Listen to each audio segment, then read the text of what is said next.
Erdaldun jaio nintzen Donostian. Sí, nací Erdaldun en San Sebastián. Belarrimocha me llamaban en el cole. Cuando, pasados unos años ya adulto, inicié mi maratón en euskera, la primera meta que me propuse fue, curioso, ser belarriprest. Esto no me lo esperaba, desde luego. Trataba únicamente de conseguir que nadie, por mi culpa, tuviera que pasarse al castellano. Ez zen erraza izan. Esta ere garrantzi txikikoa.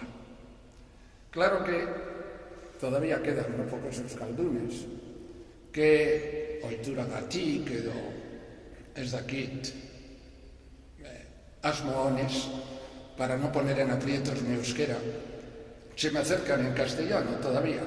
No se lo reprocho. Al fin y al cabo, también quien solo lo entiende o puede hablarlo con una cierta dificultad debe tomar la iniciativa.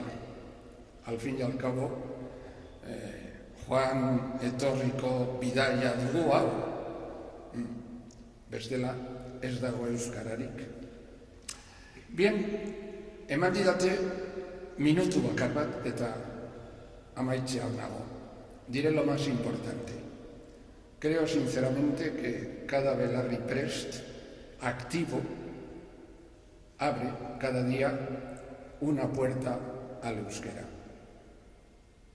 Pozgarri eta pizgarri, sobre todo para cuantos llevamos encima el malestar de pensar que hemos sido demasiado tiempo una barrera.